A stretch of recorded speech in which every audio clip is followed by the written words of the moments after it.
heard of, but that's because we only allow the best, the brightest, the most elegant people on our Discord, and you are so not one of them. That's a total good reminder that we need to kick Paul out right now. Actually, I was talking about you, Terry. James is welcome Oh. anytime. I was wondering, how did Terry get into it? At gunpoint. That's all I wouldn't want to say. be a member of any club that would have me. Thank you, All Groucho. right, Carl. Carl Groucho. What's the difference? Carl, are you thinking Karl Marx said that? I mean, I'm not sure exactly who we're referring to here. That's a different Karl Marx. Marx, Groucho Marx. That's I think maybe we got off on the wrong foot here. I think maybe there's a problem. That's That's sort of just Okay, me. well, this show has just become Sister the Anya? Sister- yeah. They mention it at the start of every race. Anya Marx. Talking about. Oh my God! Why did this become Sorry, I Dad took that Joke from Terry. Central? Fuck! That was Terry posted that I did. yesterday or today. This is why we can't have nice shows, or good people won't come on our shows. We get other people. Oh, that's rough.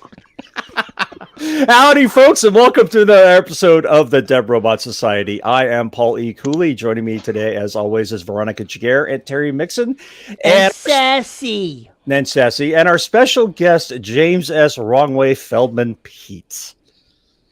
Somebody has to be. Yeah, we don't have to have guests. I don't know why the hell you're here, but I guess we'll figure it out in a few minutes. Well, it's, I think when I threatened Terry, that's why he let me on the show. Wait, are you saying this is blackmail? Oh. Well, you see, No. he has these pictures, and there was Mad Dog Bottles 2020 and- involved. It was all those bottles in Vegas. I have to talk to you about these unauthorized handshake deals. Do we need to make an app for you so you can pull it up no matter how blind, stinking tired you are and go, oh, hit this? And then Paul gets the notification. No, we're interviewing a dog next week. Oh, okay. Well, that should be interesting. I wasn't implying you're a dog. That's not what I was implying. I do have some good-looking dogs. That's wonderful. Before I dig my own hole any deeper phrasing, I will ask Veronica, what the hell you been up to? You seem like you're hustling. I am. I've been busy. Been prepping for the Audiobook Publisher Association's quick pitch so I can meet more producers and casting directors and hopefully get more work and meet new to me people. So that's been fun, trying to write an intro that I can rattle off without like rushing through it in 2.5 minutes. So that will be interesting. Writing, recording, delivering projects. The usual. The usual, chasing children. You know, as old as your children are, I don't think you should be chasing them right now. I don't think that's isn't that something you do when they're toddlers? Don't they when they get to high school you stop chasing? It's less about okay, so maybe it's not chasing, but it's kind of like dragging. It's the you didn't set your alarm, so there's that nice soft tap at hi. Boom. Wake up. We're leaving in 10 minutes. So that's always fun. That's just sad. I'm That's glad very, I very also- Set sad. your alarms.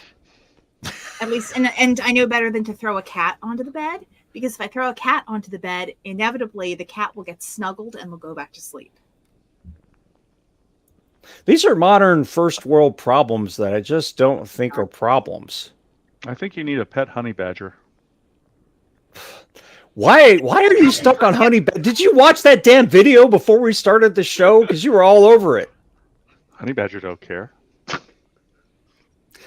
Just throw him in the bed. That'll get him out of bed.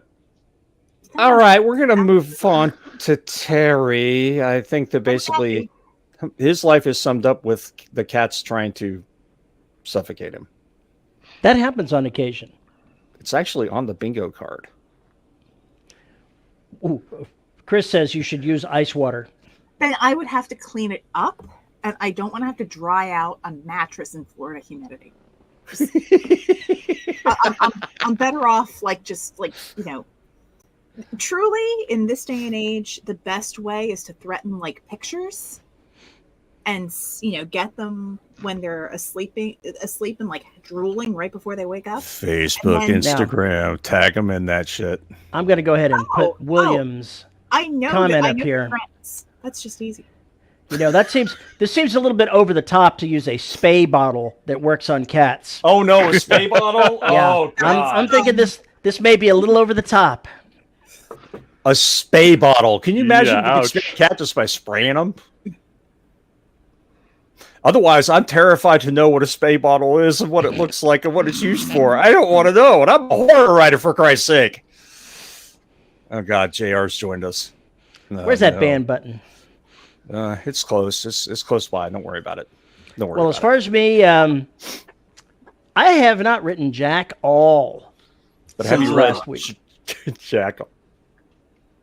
Never mind. So insert my shocked face. That's okay. Hello, Julius. Oh, If Terry, you're at the bingo card, yeah, I'm going to interrupt you. So the one thing I did do this week is I made DRS bingo cards. And we have already hit like 6 things within the first, 4 minutes? yeah, You need to. No. Those that may not have seen it, you need to put it in the live channel so that somebody else out there in chat land can keep track of, if there's a bingo. It's in the All I know general. is I'm keeping track of cats.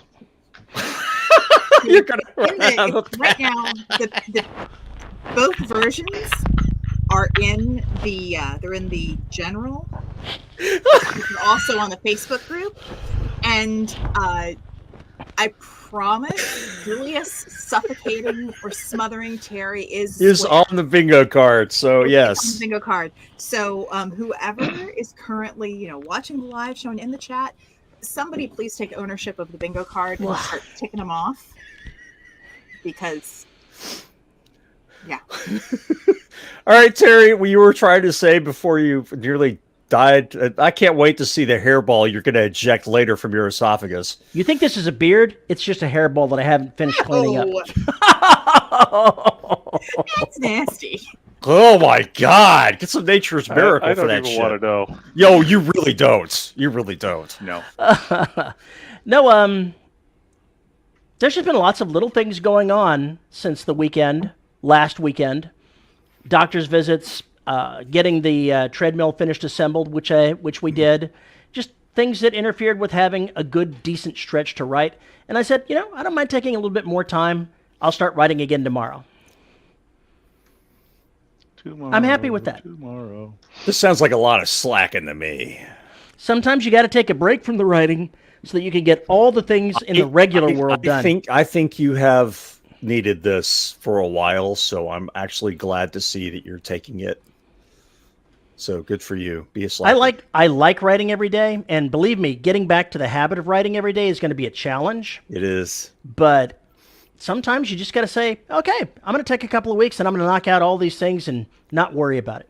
But hey, I got the treadmill assembled. It works. I can start using it today. This will be good.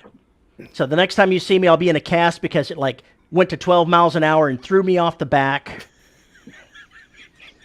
What I want to see Terry on the treadmill and behind him an entire pounce of cats just booking it, right behind him. They are not allowed in the room with that because I am concerned that they would be injured if You somehow probably should be. if somehow one of them was stuck in there and I didn't realize they were in there and got hung up with the treadmill while I was trying to use it. So that is not going to happen. The room is now off limits to them. Gotcha. Okay, fair enough. Safety first. Yeah, I really don't have that, but usually Shadows kind of will stay the hell away from the treadmill, except when it's not moving. And then I just start it, and it goes zipping across the room, and he loves it. Well, that'll definitely prevent the tittles thing. The tittles. Tittles? Tittles. Is that your cat? Oh, yes. Yes, it is. What's its name? Tittles. What does Tittles do? She flies across the room and lands in a bucket of water. Does she do it on her own? No. Why fling her? Meow, meow, meow. Monty Python, guys. What episode is that from? Oh, I don't read. Tittles. Shit, I'm gonna have to look that up now. I'm gonna have to look that But up. other than that, life is good. I feel very relaxed. Having the time off from writing to focus on these other things has been helpful for me. I'm glad to hear that. James, what do you know? What have you been doing creatively lately, if anything? Well, let's see. as you guys probably are aware, I started my YouTube channel called Action and Adventure Tips, which is designed to basically get those authors or content creators, actually, not just authors, to get shit right. I'm sorry, can I swear on this or Yes, no? you Yes. can. Okay, get stuff right. Fuck no, watch your language. Yeah. So anyhow, that all came about from our the conference last year, where I think it was you, Terry, and I were talking with Larry Correa about how people always get things wrong. Novice writers, such as he clicked the safety off on a Glock, Oh God, I hate and that. it's like, yeah, first off, you can't click the safety on or off, and then you'll always have the fans who scream, you idiots, say Glocks don't have safeties. It's like, well, yes, they do. They have the So anyhow. built-in safety with the trigger, so yeah, Right. They do. They just got to do your research if you're going to use that kind of thing. Exactly. So I've started that whole YouTube channel thing where I try and post at least once a week, but I skipped 1 week because I was a little busy. And actually, I've been busy this week, so was in the process of this week's video when I came online to start this. Working on my second novel in the second series, the Hayek Chronicles. This one is called Reset. If you read the first one, Openings, it's about how our hero Tim Bowman opens up a portal to a parallel Earth, and then bad stuff happens, and so now they have to reset it, i.e., start all over again. And so now our heroes are on to another parallel Earth. And so this is a continuum. This is actually the prequel series to my Core of Discovery series. So I finally got some writing in. I haven't had a whole lot of time to do it because A, I'm busy and with work, and B, it's salmon season. And salmon season is really important in the Pacific Northwest. So Yeah, I get that. So that's about it. Other than that, my wife is in Europe for 2 months doing the Camino de Santiago stuff, and just notified me today she has COVID. So I'm like, oh, well, glad you're not at home to spread that. So, that's number 8. I've counted cats. It's just the same cat who's been there 5 times. Well, I'm just, like I said, the whole thing was how many times they show up, repeat. So yeah, she's off there, and my youngest is in Europe doing a backpacking trip for a month, and my oldest is somewhere upstairs. She's off work today. She's an EMT. So that's it. Dealing with that and trying to manage 20 acres of property with getting firewood in and all that fun stuff. I don't think that's creative, though. That's just destructive. William says, Tittles hid behind the dumpster away from the worst of the firefight. It gave him time to pour the powder and stuff the wadding down the barrel of his Glock. There you go. There you go. What was it, powder or was it cordite? Oh my God, let's not go down this road. It's too early for that shit. We don't not know gunpowder. Try stuffing some tannerite down there. Tannerite's always fun. A bingo card is filling up goddamn fast. Because that's very close to what he's about to say next. Nope, that is not it. It's the same voice, but it's not the same thing. Because it's inevitable at this point. We'll You see. started the preamble.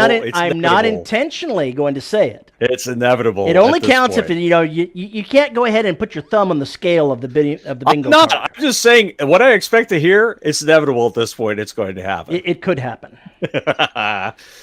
Well, I am. Shit, I dropped 17,000 words of Extinction. Was it a week and a half ago? I begged Terry and V to perform an exorcism or an intervention. They did neither. So I threw away the 17,000 words and I rewrote them completely and threw away that entire plot line I created, changed the location, changed the way things are done, simplified this, simplified that. And suddenly I liked it a lot better. And it made more sense. It didn't have some of the problems, some of the you got to be fucking kidding me moments that would have to happen. And I got rid of all that bullshit. So now I'm got all that back plus another $3,000. So we're at 94, I think, 94K. You're almost to the middle of the book. Oh, shut up.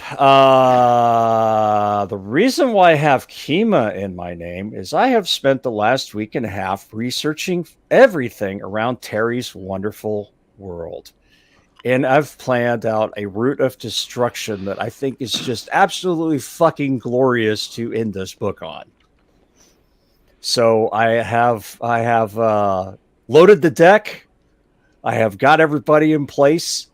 It's almost time to pull the trigger, and I guess the next 10 to 20,000 words will be the end of that, and then I get to go back and write all the shit that I haven't written yet. But Insert one big step closer. explosions here. No, it's more. We'll talk. Laser beams. You and I will talk off screen, off voice with all these witnesses. I don't want to do it around V because she has been reading the Black. So are you a plotter or a pantser, Paul? Yes. Depends on the moment. Okay, V, you want to be included in this discussion? Fine. We'll talk about it. We will talk. I have never. There are very few things where I'm like, oh my gosh, don't tell me how this ends. I don't want spoilers. Well, this has nothing to do with the ending necessarily. This has to do with another plot line, but we can talk about it. Anyway, the bottom line is there's 2 plot lines I can still excise. I don't know if I'm going to, because I think I need one of them for the end of the book. But I'll know when I get to the end of the book. So I have a list of questions for myself. Do I need this? Do I need this? Do I need this? That I've got to run through once I finish this novel before I even start working on the other pieces of it, to slam it together. And I still have to write that prologue, the 20,000 word prologue. What might offend her sensibilities? What sensibilities? Yeah, you keep asking, we keep pretending that she's the good one, the good one. Please. Well, compared to you and Terry? Yeah. Dude, she's got all sorts of filthy things in her mind. And you might find out in the after show. We call it DRS After Dark for a living. That's all I got to say. For a reason. For a living. Wow.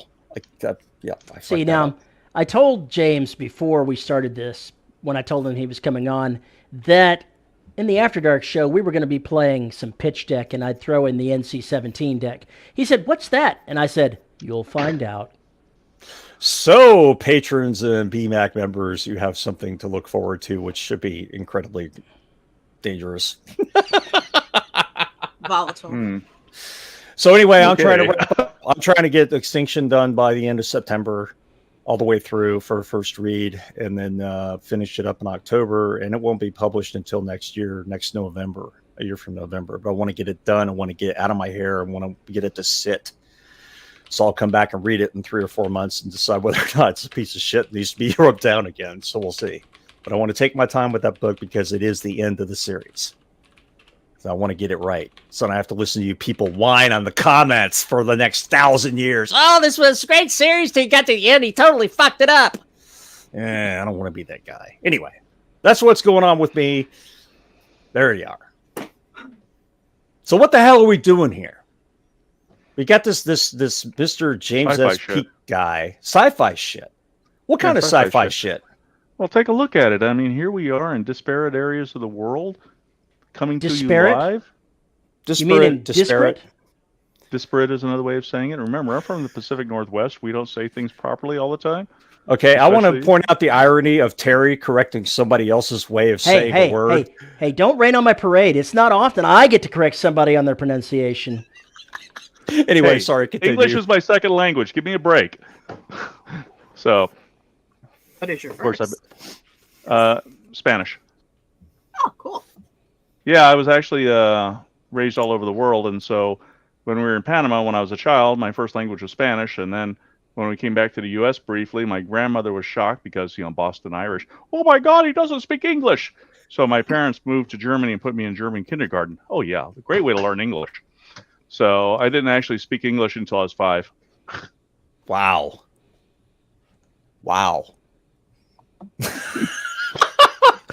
So that's nothing. You should have seen it when I tried to tell my dentist one time when I was 12 years old the word apparatus. As opposed to apparatus. As opposed to apparatus. He didn't know what I was talking about. But that's okay. My kids inherited that. One time they were talking about homicidal jungle psychocats. I'm like, homicidal. Homicidal. Homicidal, no! I always thought liaison was liaison for the longest goddamn time. There's probably some some kind of lystexia going on there, but I always in my head heard it as Liason for the longest damn time because I'd never heard it pronounced. Yeah, if you don't hear it pronounced, how are you supposed to know, especially with the English language? But anyhow, getting back to the sci-fi shit, if you ever saw the movie Outland with Sean Connery. I did. Huge piece of shit. Love it. But remember, the thing Love I that loved movie. about it was they were doing the talking to each other, and it was all video. And I remember back in that day going, yeah, I don't think that's ever really going to happen. that was you mentioned it. That was one of the first movies I can remember that had the whole closed circuit TV thing, open circuit, and basically be able to go back and look at shit. Yeah, they rewind stuff. I can't remember anybody doing that before that. So anyhow, science fiction shit coming to reality, just like Heinlein. When somebody's rings somebody up on their phone and they're on the slidewalk and, oh, is that your phone? Yes, pick it up. Oh, hi. And I remember when I was 15-year-old reading that going, yeah, right, that's never going to happen. Yeah, I know. So but see, here's the thing. Here's the thing, though. Where are the flying cars? I was promised flying goddamn cars. Flying hover cars, too. Where are those? Now that I'm old enough, I'm thinking, that was the worst fucking idea ever. Please, let's not go there. Oh, no, I want that. I want debris raining from the sky constantly. No. Flying I don't cars, live near a population I could care center. less I'm about good. flying cars. Couldn't care less about flying cars. But now, having Rosie the robot clean up the house, that, on the other hand, I'm all about that. Why don't you just teach the damned cats? I mean, if you would just get on board with the genetic testing here, we could figure this out. Have you ever tried to teach a cat anything? I taught him where the litter box was. I taught him how to tell me he's out of food. He decided to use the litter box, not you taught him.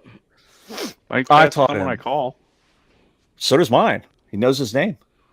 Yeah, mine know that when we call them, that means there's food.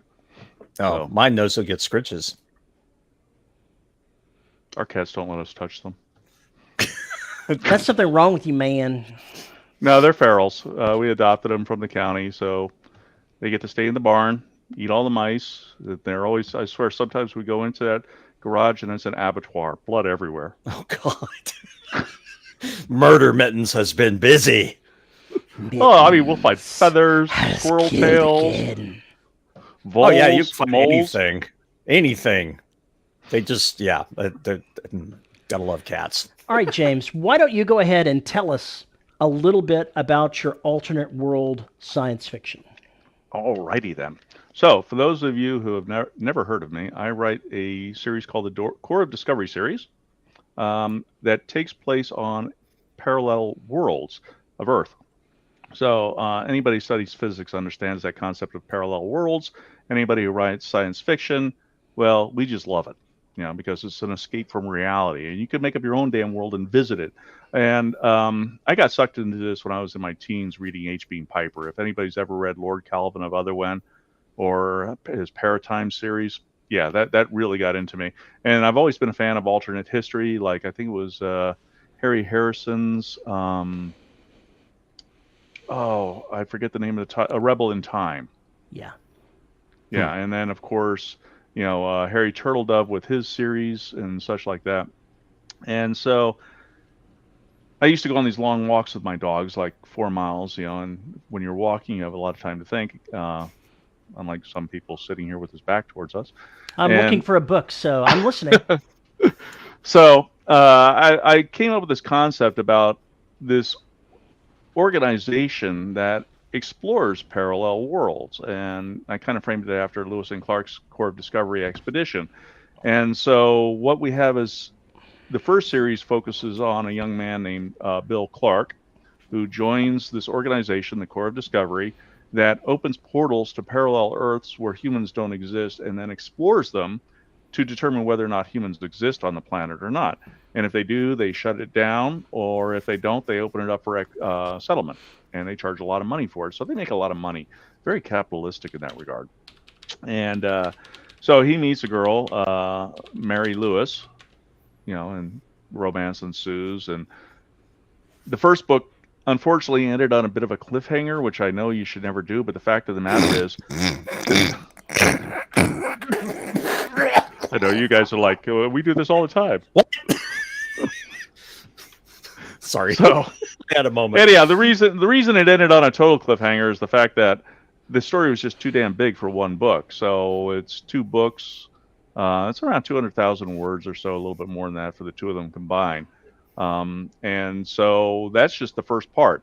And then the next part, the third book actually deals with, oh, by the way, the second part is the follow-up on Shit Happens. So they're trying to get out of shit. The third one is they go into a world where the South legally seceded. So there was no war of Northern aggression or war of rebellion or the Civil War, whatever you want to call it, war of Southern stupidity, however you want to phrase it. Don't snort through the The nose. Civil War wasn't there. It just didn't happen, is what you're It saying. never happened. No. And so what you have is a balkanization of North America, United States. And I based a lot of that on my experience having lived in the South in the 70s. So there are some people, it's ironic, I will sometimes read reviews and there's like, this author has never spent any time in the South. It's like, no, I spent a fair amount of time in the South growing up and even, as an adult. So, but then again, I also get told I hate the military, I hate police, I hate white people. Oh, I you hate just don't everybody. understand. You just hate everybody. I do. Well, that's true, Terry, but not at I one time. want to say that that's equally probably right. misanthropic, is what you're saying. Do what? What's the, You're equally misanthropic. There we go. Yes, equal opportunity Thank you. misanthropia. that's also a Sterling's great book. Island in the Sea of Time. Is that what you're holding up? It's an example Great of an series. alternate world stuff. It's very well done. I can almost see up that man's skirt. What kind of book are you reading? Actually, Just the his kind you think. Conquistador is an actual better one, I thought. I was looking for that on my shelf. That was my first choice, but I didn't spot it, so I grabbed this instead. Conquistador Okay. was definitely a much better one. Yeah, I love that one. And when I went, and I was in the process of writing my books when that came out. It takes me a long time to finish a book, and I was just like, how can I make mine different? And I think I did. So, I have to tell you that I like your series, but I like your prequel series better than the main series. I'm hearing a lot of that. And I think a lot of that has to do also with the fact that I'm probably a better writer at this stage, I believe. I think And the for universe me, is already there. What I believe is the difference is that in the prequel series, the canvas is still wide open. There's still so many things that can be done, whereas in the series, they're already established on the other world. Right. They're still learning things, but it's not quite the same thing of exploration that you get with the raw exploration in the prequel series. Yeah, I'd say you're right. Yeah, I mean the fact that here's this organization. I mean, here are these people that all of a sudden wind up in the Pleistocene, but it's not really the Pleistocene. It's now. For those who don't know, the Pleistocene ended with the beginning of the Holocene, and with the beginning of the Holocene, you saw the complete eradication of megafauna around the world. A lot of people ascribe it to overhunting by humans. Not that we're an invasive species or anything. But... No, not at all. We're not a virus or anything. Actually, it was hilarious. I was in New Zealand, and they're on this major kick to wipe out all invasive species, which include things like let's see, possums, cats, ferrets, rabbits, and I'm looking around at all these huge sheep fields and all these population centers, going, hey guys, who's the real invasive species? Yeah, define invasive species. So I actually have a short story that I'm working on that I'm almost done on that deals with something similar to that. Dennis E. Taylor, who did the Bobiverse novels, also wrote one called Outland. And it's very similar to yours in that a bunch of students discover a way to create a portal going to an alternate reality. And it's just, the beginning part is raw exploration. And so I love those kind of stories so much. That was a pretty good story, actually. The issue I had was the protagonist issue on how they were dealing with the man versus man situation. I liked the book for the most part, but I didn't like that part of it. Yeah, sure. That's valid. Yeah. So looking forward to reading the second one. Has he come out with the second one He yet? did. I listened to the audio version of it a couple of months ago. Okay, I should check it out. So yeah, the difference for those who don't know, in his novels, I don't know if it's same in the second book, but in the first book they could only switch over to one timeline. They couldn't go to multiple timelines. They've addressed that in the second one. Okay. The answer was they found that they had to get to further things. They had to go to World B to be able to get to World C. Right, so to get further along, they had to go out. Yeah, and see, in mine, you don't do that. Mine are, as I like to refer to them, as they're time-jumping squirrels. Because, well, you think about it, time branches out constantly. You know, any decision we make sends off a different timeline. So you've got all these timelines going out like branches on a tree. And our explorers are little squirrels hopping from branch to branch. Okay, I get that. So, you sure they can't just be raccoons digging in the trash? Trash pandas? That would be good. I like trash pandas. They're very good. I actually have one that visits us up here sometimes. Sometimes. Well, we don't have running water up here, so I have to leave water out for him. He does like popcorn, I discovered, and possums love milk bones, by the way. Really? Huh. I'll have to remember that. Oh, yeah. We feed Percy milk bones all the time. Chris Percy asked is our local possum. Chris wants to know if it has the same kind of humor as in the Bobiverse books, and I'd have to say no, it does not. No. It's kind of humorous, but it's not nearly the same kind of humor. No, but Bobiverse is almost slapstick humor, I think. Yeah. In places, yeah. And it's first-person narrated. It's supposed to be that way. Right. Because that series is all about balancing the drama versus the humor of it, in my mind. Yeah, mine has more dry humor, I would say. It's kind of my humor. Oh, sorry. Terry, we're supposed to insult you more? Apparently. You need to ignore most of things that actually about 100% of what JR says you need to ignore. It's just the way we roll on this show. Basically, if he gives you some kind of advice, you should be very skeptical. So if he says that you're a good writer, I should be very skeptical. You should be. Okay. That's a reason right there to doubt me, right there. I doubt Terry enormously. That's not a good reason. No, it's really not. So what is it about alternate worlds? Is it just because we can go and weird the familiar? It's answering the what ifs. Yeah, that's a lot of it. Who's Robert Conroy? I don't know if you've read any of his alternative histories, but that to me it's a combination of alternative history and parallel worlds, and you're adding them in, and it just, to me, it's fascinating. You know, the ability to actually say, what if Japan never attacked the United States in World War II? Or what if Hitler said, you didn't have the Axis in place, so that Hitler never declared war on the United States in World War II?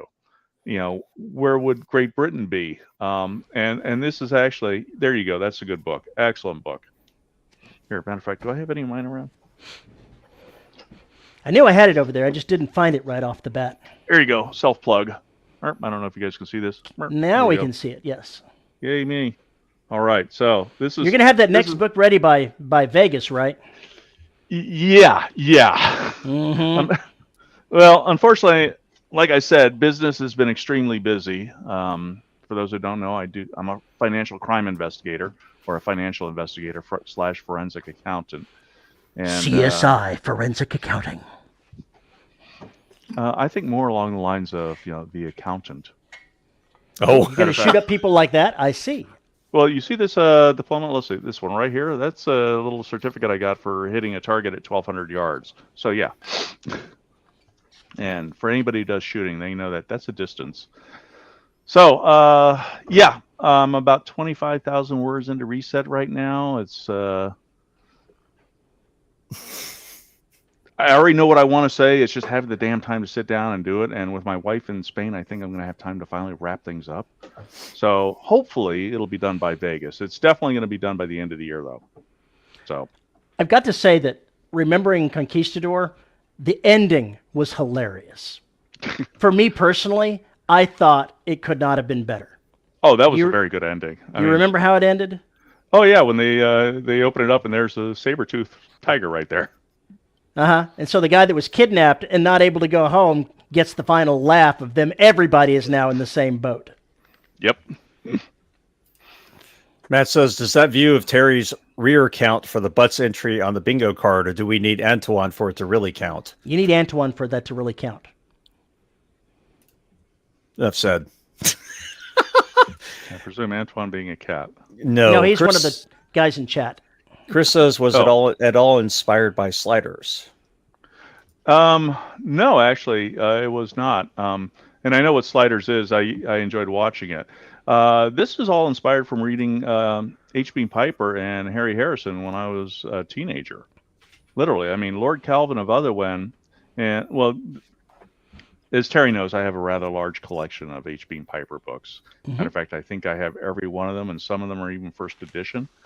So, yeah, a lot of it was the paratime and things like that. But I've always been fascinated with alternative history. You know, it's because, and parallel worlds, just because the possibilities of writing are there.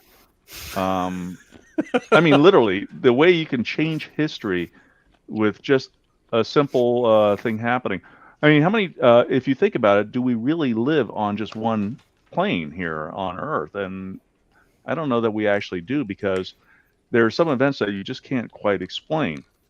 Let's see. When I was 5 years old, for example, I remember I was chasing my dog in Germany, and I was holding this little rubber knife. I don't know why I was holding a rubber knife chasing my dog, just one of those weird shit things kids do. And then the knife was no longer there. And it's not like I dropped the knife. It just ceased being there, and I'm just like, what the hell just happened? Of course, I didn't use that phraseology. As a 5-year-old, you don't quite understand those words like hell. So, and just a whole bunch of other things that you might see as unexplainable, but explainable if you look at it as somebody popping into and out of a parallel universe. So who knows if it's true? It's just one of those weird things. So Sliders was, I saw it a few times. You have to understand one thing is I don't really watch television. I never have. I grew up without television, mainly living overseas. In Germany, of course, we had television, but it was in German. It was never turned on.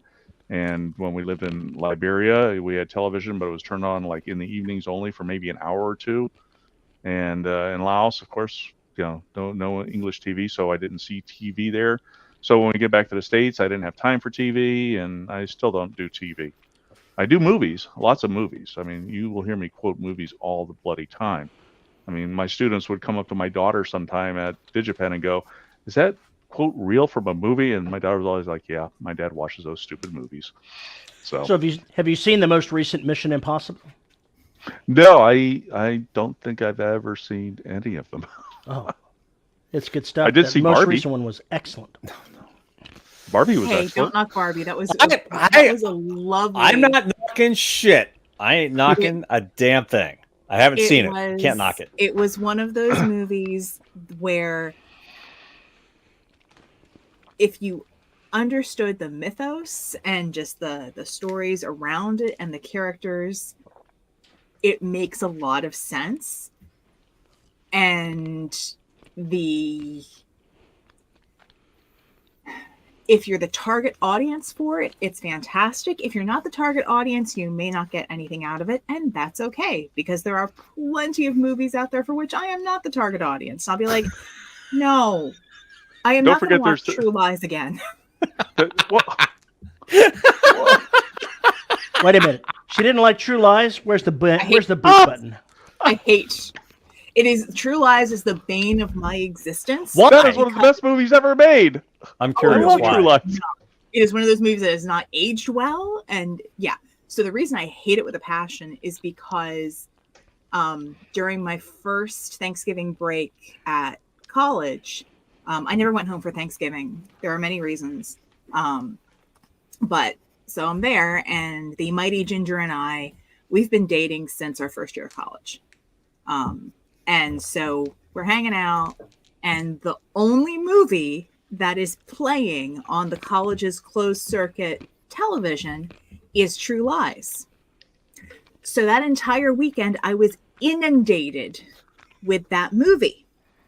There are worse things. Yeah, the Jamie Lee Curtis part, that's just worth the movie When she's right hanging there. and screaming. I mean, that's just awesome. No. The Jamie Lee Curtis part. The No, dancing. do it The slowly. dance. Too small. Oh, that, The- yeah. At that point, and I'm just That's- like, really? You gotta Really? understand, man. I remember all this. She was the scream Some- queen from my youth. I wanted to bust that body before I even knew what that meant. And again, there are sometimes movies are made for a certain target audience, and sometimes you're not the target audience. This is true. And This is true. This that is fair. one is, This is not fair. mine. This is I fair. did not watch the TV series, Chris. I saw it was There like was a TV no, series? Yeah, there was. there is. Or is. I don't know if it was or is. I watched the first episode and I was like, I don't know, and then it just never came back to it.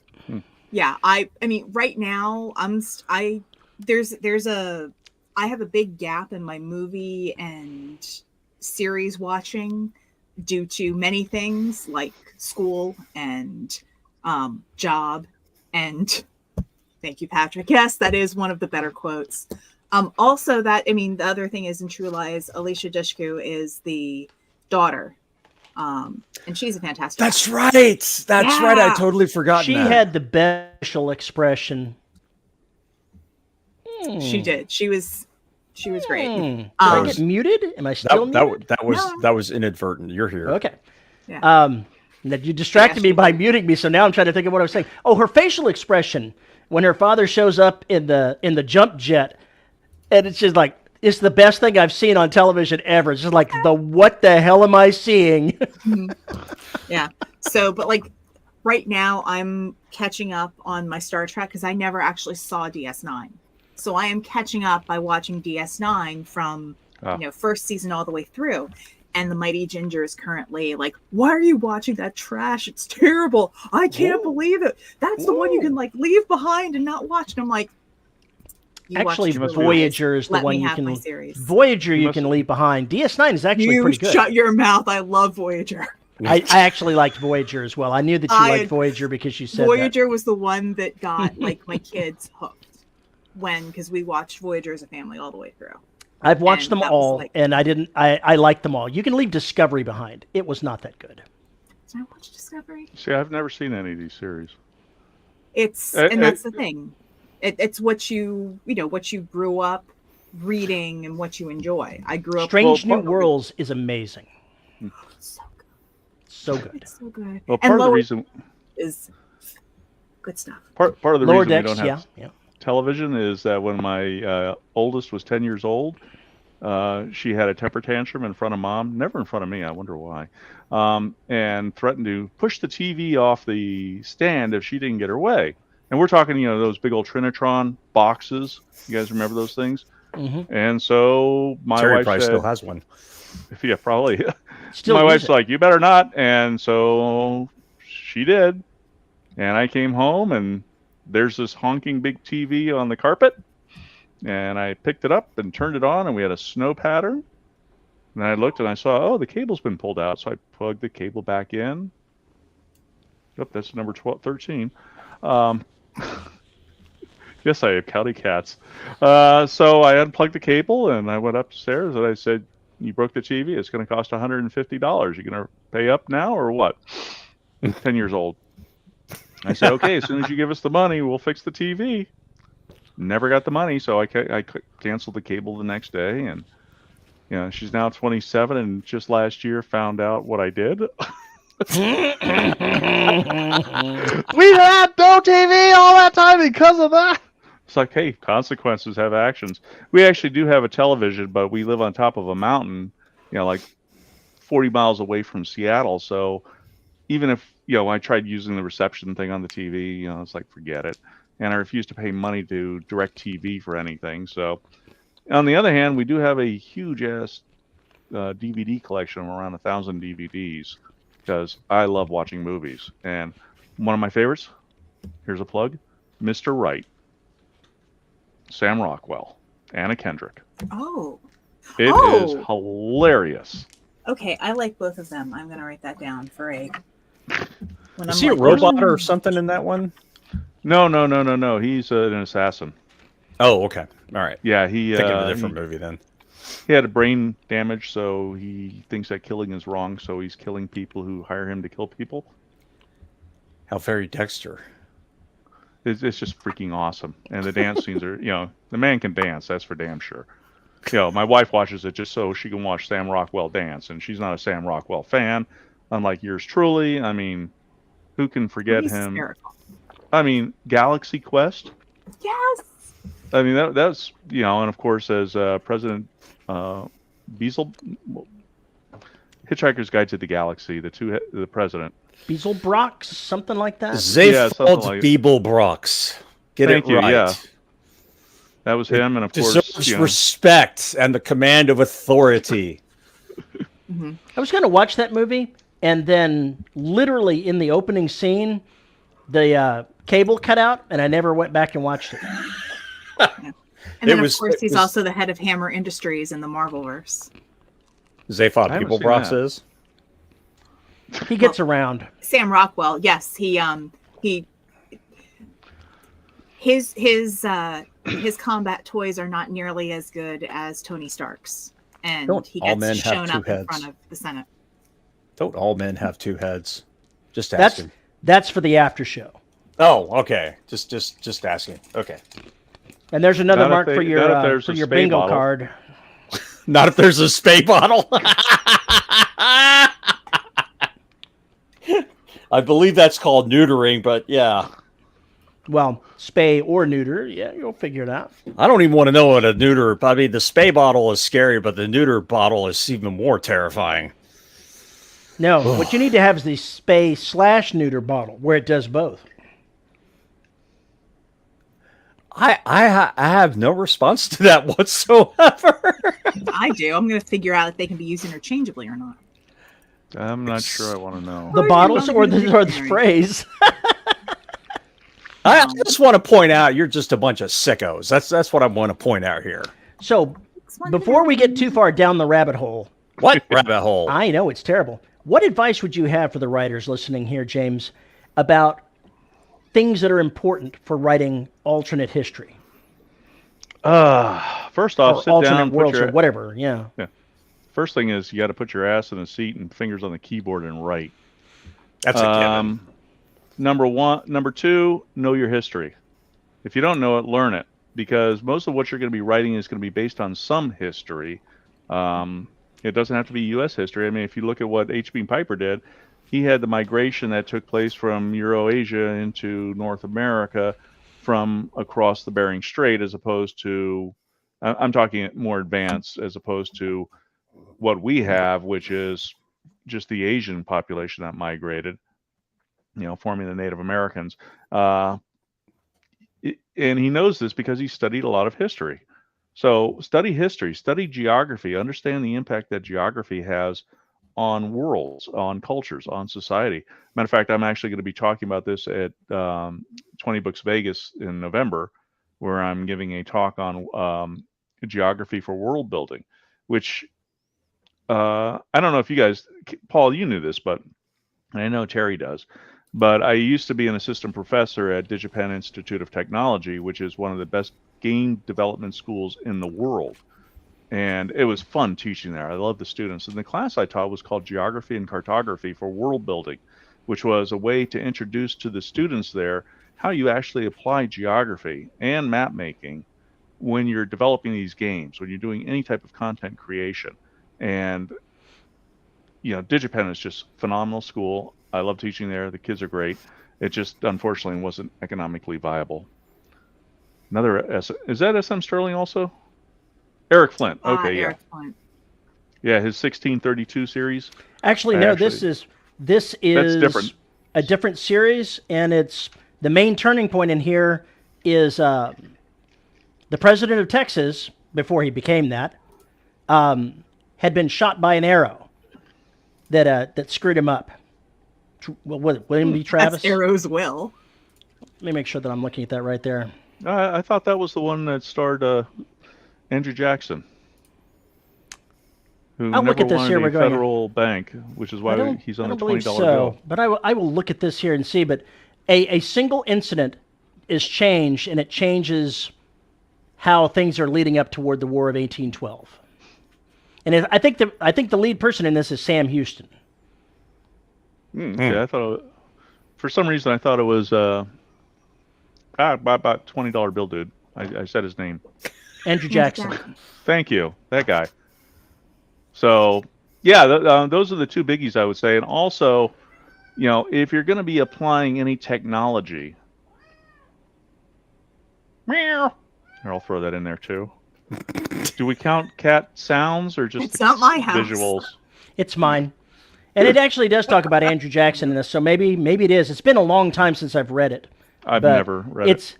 It's just one single thing that happened, changed history. One event.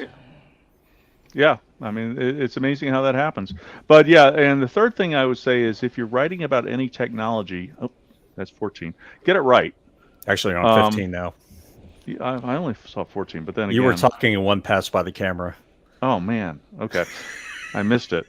Like I mentioned before, how many times do you see writers talking about clicking the safety off on a Glock? And any of you listeners who are writers that write any thriller, that Glocks don't have safeties that you can click on and off.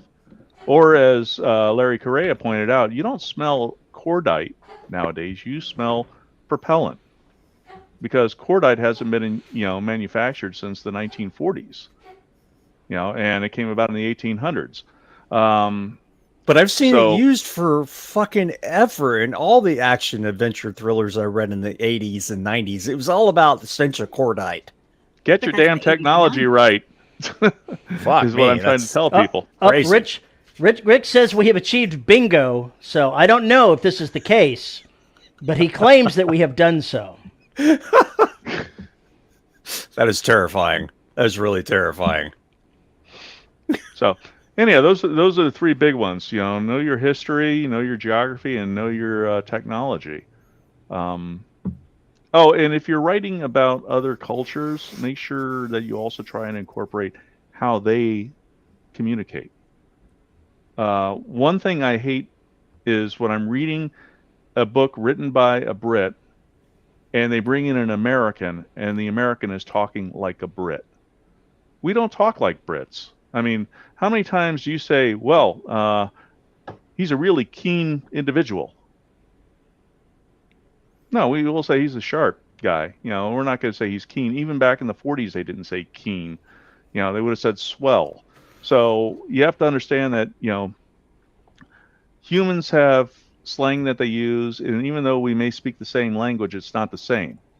I spent 6 weeks in New Zealand, and it was always fun trying to figure out what some of these Kiwis were saying. No worries, yeah, no, things like that. I mean, we don't say no worries, but if you go to New Zealand, I do. Instead of saying, I do. Do you say it constantly though? Yes. Yeah. Interesting. It's not something you hear up here. But things I like that. picked it up from Paul. Probably did. I have been exposed to an inordinate amount of British television and movies over time, and I picked up. Plus, I worked with people from all over the world for years, so I picked up a lot of slang and can't get rid of it. It's just like cheers. That's my default. It's not goodbye or thanks or anything else. It's cheers. It's just how I've decided to mold things in now. 15. But I do think you're right about that. You're gonna have some differences depending on where the civilization is and especially what time frame. Mm-hmm. Victorian slang is going to be radically different if your character is American West, versus Victorian British. Even though they're both taking place in the same time period, the phraseology and everything else is going to be so radically different. And their social class is going to... And the social class, that's going to be everything. Like if you've got a toff, British aristocrat, who's usually broke, they're going to look down on the person and basically say, well, you should be addressing me by my title. And the Western guy would be like, asshole. It's basically one of those kind of situations. And if you add that kind of stuff and weave it into your writing, then it's going to make the characters just really jump off the page. And it gives you so much more to work with as far as the friction that these people have, or the misunderstandings that can go on. There are certain cultures who we nod yes, we nod like this for yes, and we shake our heads for no. And there are other cultures where it's exactly the opposite. And if you don't understand that, and you're having a conversation with somebody from that culture, bad things are going to happen because everybody's misunderstanding what everybody is saying. So I would imagine that's a big problem. Actually, I used to have a guest speaker in my class, Kate Edwards, who runs a company called Geography. And her job is actually to go to video game companies and help them make sure that when they're creating a video game for worldwide distribution, that they're culturalizing it, making it specific to a culture. There are many things that I could point out, which I do in my classes, such as if you hand something to an Arab with your left hand, Trouble. bozo no. Do you you shit in your left hand, you shake with your right. Yeah, showing somebody the soles of your feet, that's a huge insult in some countries. I have a scar on my forehead. Yeah, well, I have a scar on my forehead from where I got whacked in the head with a shoe one time because I was hanging out with a buddy who did something stupid, and I wound up being the victim of it, like at 17 years old. So I've done a lot of weird stuff growing up.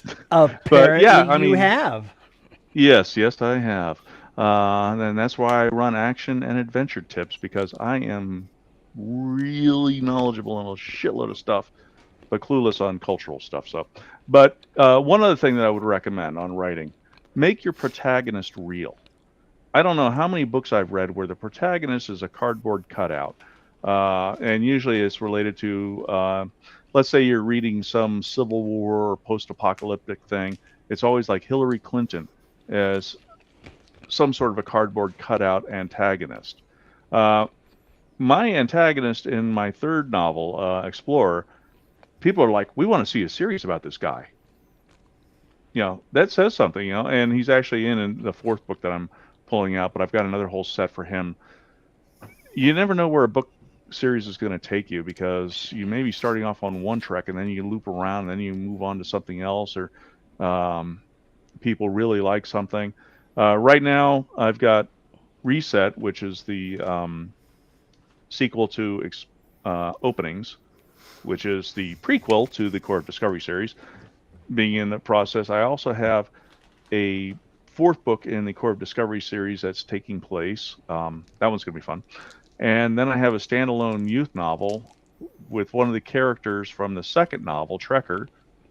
This is his story. So it's who's that guy, Butterworth, I think, the guy who wrote the Lieutenants and the Core series. You guys ever read any of the historical fiction World War II stuff? Mm-mm. Yeah, well, he would write these things. W.E.B. Griffin is another word that another name that he used. We lost V. We did. She'd be gone. But that's a he starts off with one character and then gets a couple more, and then next thing you know, you have many more. And so that's what's happening with mine. Okay, your flip back up to normal. Good. I just couldn't put it with, I was trying to quick do research on the series you mentioned, and I clicked the wrong button on my mouse. Close the browser. Boom, gone. Yeah. It was something like that. Either that or Terry and I goofed something. Oh, there we go. Yeah, Brett says, not on my card. Not on the bingo card. Need new bingo cards.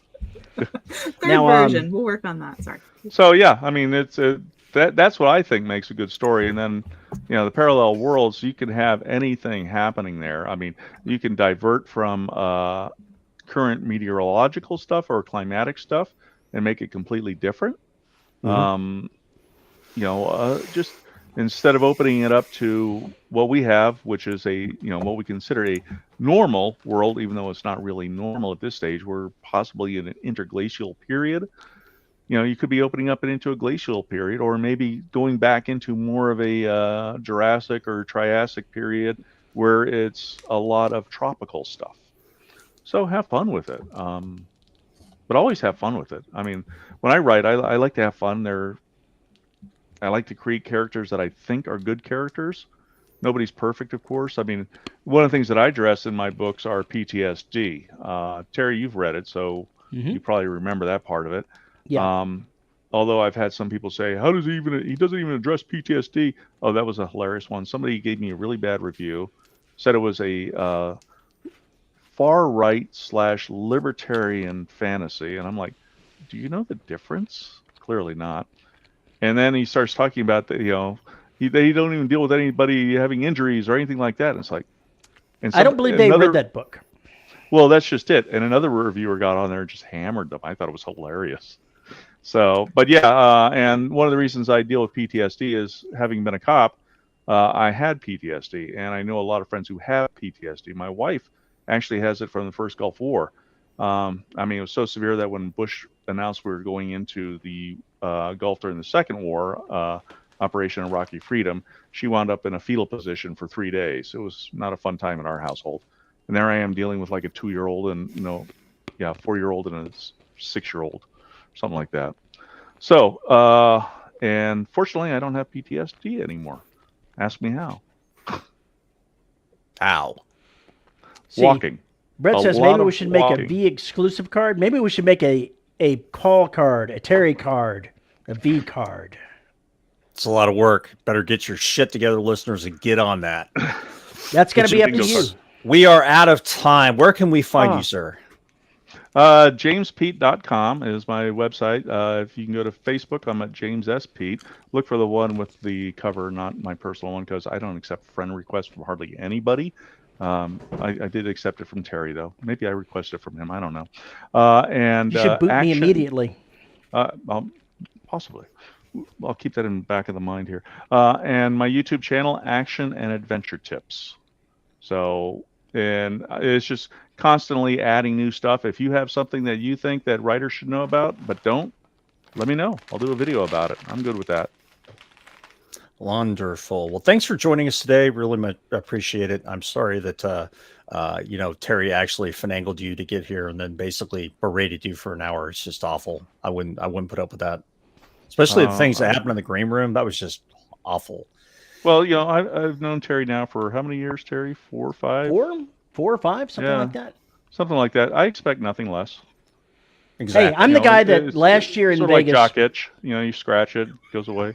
I'm the guy in Vegas last year that went ahead and found somebody had an empty bottle of Mad Dog 2020 sitting outside their room, went and took it to your room, put it outside the door, and took pictures and shared them around. Yeah. So that's why, and Paul would not help me. He wouldn't tell me what room you guys are staying in. No, I would not, because I did not want to be on the end of this phrasing. And let's do this. If you have a question or comment about the sheep that appeared in this episode that James is doing awful things to, you can find us at show@deadrobotsociety.com. You can find me on you can find me on Mastodon at Paul_E_Cooley at VYRSE.social. If you were looking for my bingo card, me on the bingo card, you just found it. Paul fucks up the outro. You can find us on Facebook and listeners of the Dead Robot Society Facebook group where Terry mangles all the madness. You can find us on YouTube at youtube.com/DRS podcast to see way too damned many cats and also participate in chat. You can find us there on YouTube/DRS podcast every Saturday at 3 p.m. CST. And if you want to support the show and help us pay the hosting bills and all that kind of nonsense and also provide kibble for my animals, you can find us at buymeacoffee.com/DRS podcast and patreon.com/DRS podcast, where for as little as $1 a month, you can help us stay on the air. And at the $10 level, you get your name read. And our $10 patrons are Tony L. Joy, Lisa Slack, Isabel Cushy, and Tim Niederreiter. Thank you to all of our patrons for making this show possible. And with that, it's time for us to move on to DRS After Dark. Boom, chicka, wow, wow. Boom, chicka, wow, wow. I used to have that mustache. You used to have a porn stash? Oh, big time. Yeah. It's yeah, here, hold on a second. Oh God, this is definitely going at After Dark. Let's see. Can't see her. There we go. Oh boy. Yeah, actually, that was chicka wow I had wow. to shave it because why? Oh my God. All right, folks. Thanks you for joining us. In your parents' house. Thank you for joining us, and we will see you next week. And we'll see you on some of you, the select few, the happy few, the disturbed few at DRS After Dark in just a minute. To be a squire? I think that's supposed to be square. It's like a squire, but different. Squire, but different. Squire. Okay. All right. That should. What the hell just happened? I should have been on Reno 911. Just saying. I like those shorts.